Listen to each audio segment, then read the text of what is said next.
Tonight, I want to tell you a story called The Disappearing Footstep. Imagine walking home alone, late at night, your own shoes creaking on the pavement. Each tap echoes against empty walls. Then, behind you, another set of taps, soft, deliberate, matching your pace. You quicken your step, so do they. You dare not look over your shoulder. You only hear the footsteps, always just one beat behind yours.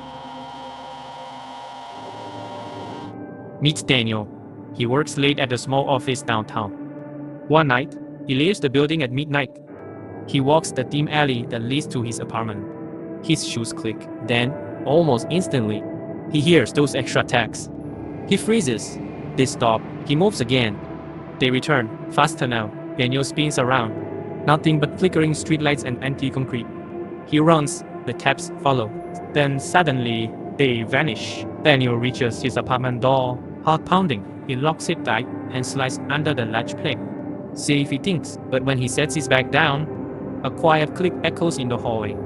Footsteps, slow, soft. He grips the door handle. He listens. The footsteps come closer, crossing the thin wood floor, just beyond his door. And then, they stop again. Daniel watches in the peephole.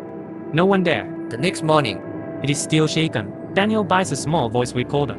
That night, he hides in the dark hallway with the device in his hand. Around 3 a.m., he hears those tapping shoes. Click, click, click. Then a low creak of floorboard. Daniel flicks on his flashlight and lunges toward the sound. No one is there. The hallway is empty.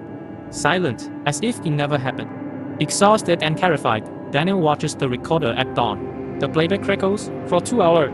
Nothing. Then exactly 3. 1, 2, 3. They pause. A faint breath, then more steps pacing back and forth right in front of his door. After a minute, the taps fade, and a soft sigh closes the recording. Frustrated, Daniel decides he will catch the stranger tonight.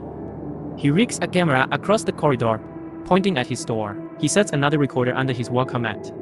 It sits in the darkness. At 3 seconds, the taps begin again. Daniel leaps up, throws open the door. Nothing. The hallway is empty. He rushes to his camera. The screen shows him alone, in his pajamas, tiptoeing out the door at 3, 7, and back again. In other words, he has been sleepwalking, making those taps himself. But then Daniel rewinds the footage.